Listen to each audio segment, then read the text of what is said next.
Subscribe to our channel by clicking the subscribe button. Click the bell button and enjoy the latest uploads from our channel. राजा हुआ ईशानी पे चेप, ज्यादा देर नहीं झेल पाएगी, नहीं उठा पाएगी लंबे समय तक अपनी मां के सपनों का बोझ ईशानी। नमस्कार दोस्तों, स्वागत है आपका आपके अपने चैनल हंग्री स्पिरिट्स में। हंग्री स्पिरिट्स देख रहे सारे दर्शकों का मैं अंजू शर्मा दिल से स्वागत करती हूँ।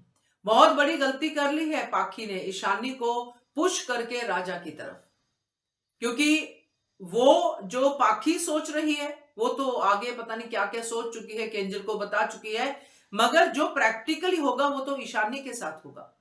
पाखी तो अपना सिंहासन देख रही है, माँ का सिंहासन, माता श्री बनेगी, राजमाता बनेगी पाखी, कोठारी हाउस की बहू की।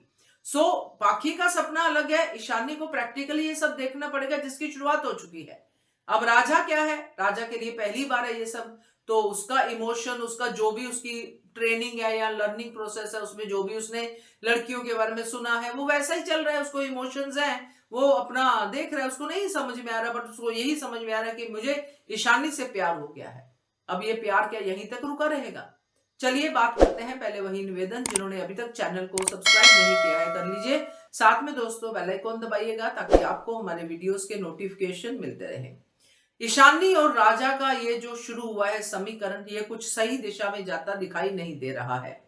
राजा करोड़पति, अरबपति, जो भी कुठारीज हैं उनका बेटा, उनका खून, और इधर ईशानी पाखी की स्ट्रगलर बेटी, जिसको ये सपना दिखाया गया है कि रोना भी है तो मर्सिडीज में बैठ के रो, मतलब रोना तय है, तो रोने पे फोकस नहीं है, फोकस है मर्सिडीज पे।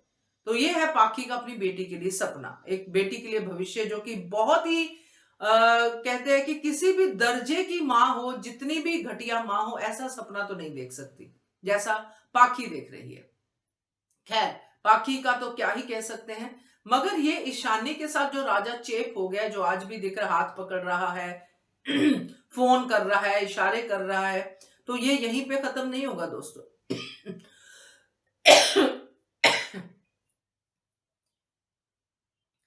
ये तो महज एक शुरुआत है, आगे भी इसकी हरकतें बढ़ेंगी राजा की। और जब ईशानी आके अपनी मां को बताएगी कि मम्मी मैं नहीं झेल सकती, आज उसने मेरे साथ ये किया, मुझे किस करने की कोशिश की, ऐसा किया वैसा किया, तो पाखी कहेगी कोई बात नहीं बेटा, होता है, नई नई लव स्टोरी है, प्यार तो है नहीं इस लव स्टोरी में। तो ईशानी कब तक झेलेगी राजा को? ना तो ईशानी की पसंद है, ना ही ईशानी को राजा से शादी करनी है। तो फिर एक दिन खुद ईशानी ही कहेगी कि मैं नहीं कर सकती हूं मम्मी, और हो सकता है ये स्टोरी सबके सामने बहुत गंदे तरीके से आए। हो सकता है राजा कुछ ऐसा कांड कर दे जिसको पाखी अंडू भी ना कर सके, और फिर दिखेगा अनुपमा का क्रोध। शादी से पहले कोई ऐसा रिलेशन इनके बीच में बन जाए जो सच में ईशानी के लिए भी और शाह परिवार के लिए एक बदनामी का दाग बने। ये भी हो सकता है, क्योंकि राजा जिस तरह से आगे चल रहा है और कोठारी हाउस उसके बाद मानने को तैयार नहीं होंगे, फिर से एक बड़ा कॉन्फ्लिक्ट साथ में नजर आएगा। सो पाखी को तो अब संभलना दिख नहीं रहा है, बट ईशानी जरूर अपना बम फोड़ेगी। क्या कहते हो आप? कमेंट कीजिएगा। देखते रहिए channel hungry spirits. Thank you so much. Subscribe to our channel by clicking the subscribe button. Click the bell button and enjoy the latest uploads from our channel.